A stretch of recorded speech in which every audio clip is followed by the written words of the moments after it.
복음 한 스푼 김용 전도사입니다. 오늘은 아가서 2장 1절 2절 말씀을 함께 보겠습니다. 나는 샤론에 수선하여 골짜기에 백합화로다.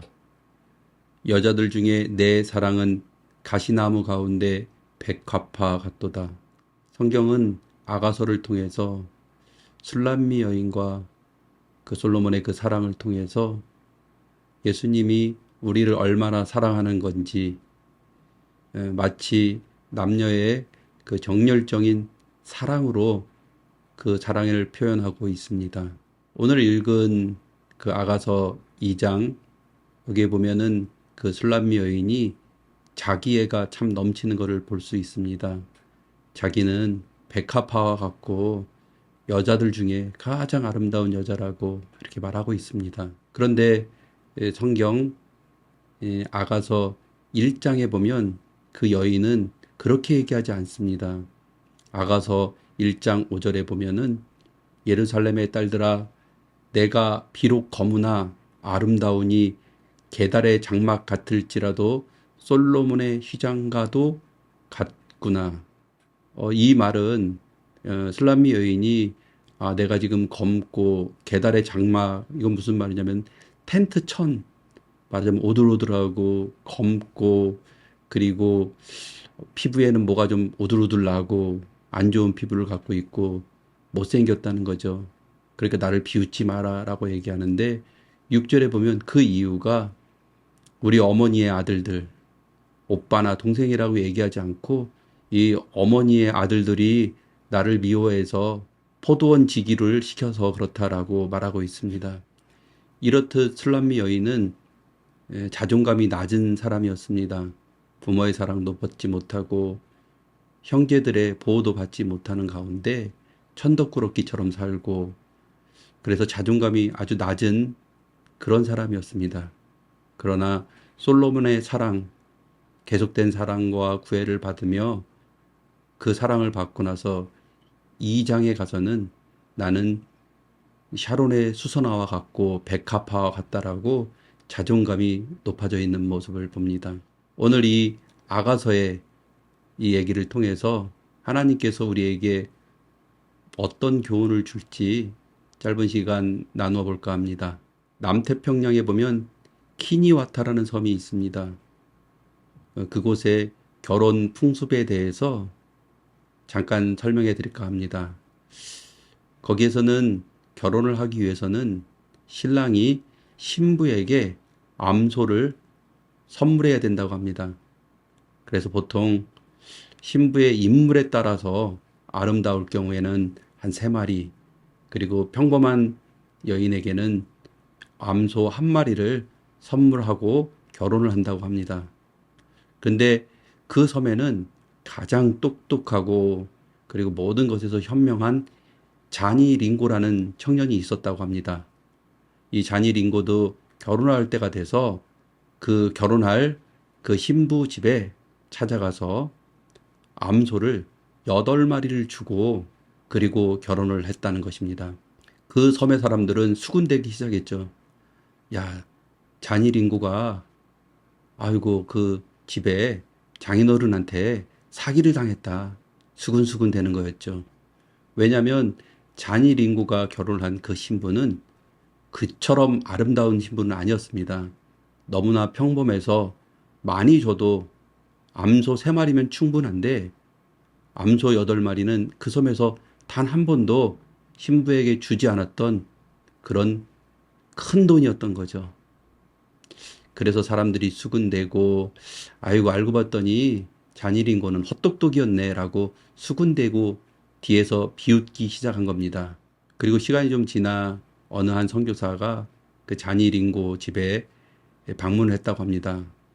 그때 마중 나온 아내를 봤는데 너무나 아름답고 기품 있고 정말 보기 드문 어떤 아름다움을 소유한 여인이었다고 합니다. 사람들이 얘기하는 너무나 달랐던 거죠.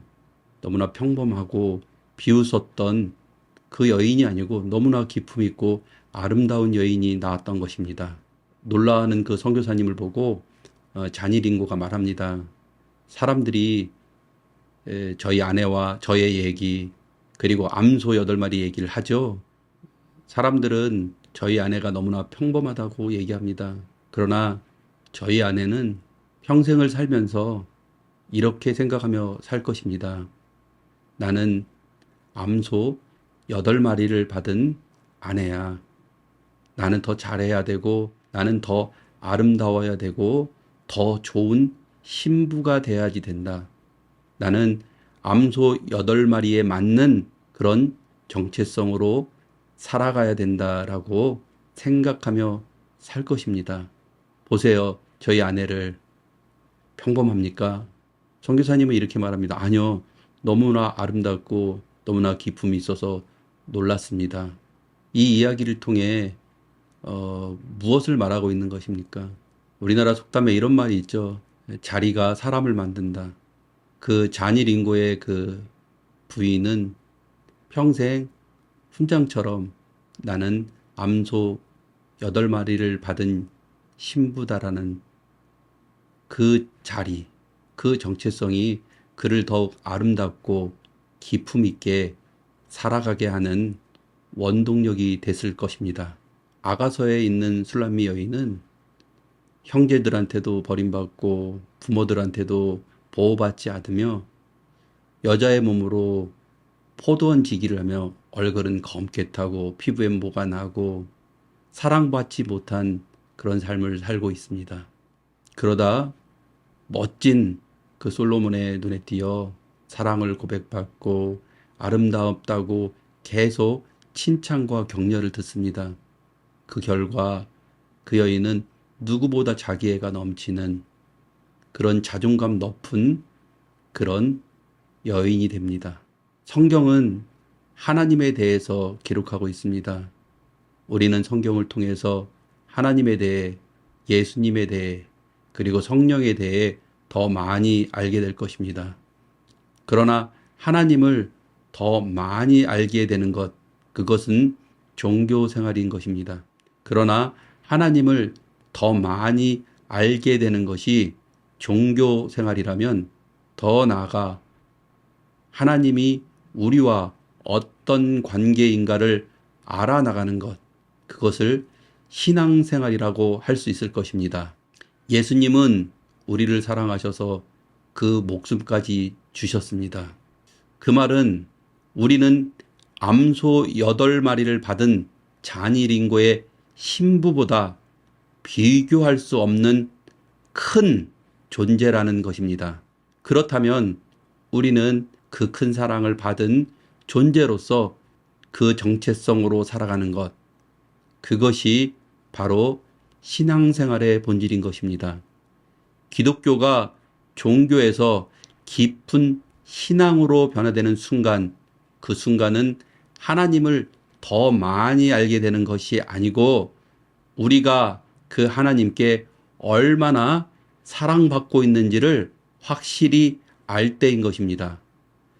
그때 지극히 평범했던 잔일 인고의 신부가 암소 8마리의 그 값에 맞는 정체성으로 살아가며 기품 있고 아름다워지듯 우리가 이 세상 모든 것을 만드신 하나님 우리 아버지가 우리를 사랑하셔서 그 외아들 예수의 목숨까지 주실 만큼 우리를 사랑했다는 것을 우리가 알게 될 때 우리는 이제 그 정체성으로 살아가는 것입니다.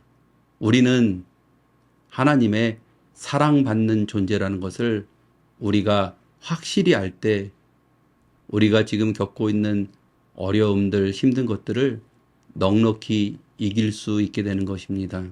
끝으로 잔이링고의 그 신부에게 암소 8마리라는 것은 내가 얼마나 사랑받는지, 내가 얼마나 괜찮은 신부인지, 내가 얼마나 존중받고 있는지를 알게 되는 것입니다.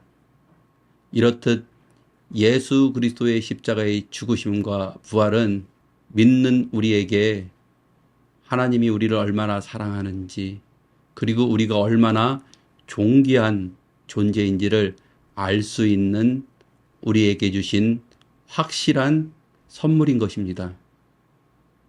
감사합니다.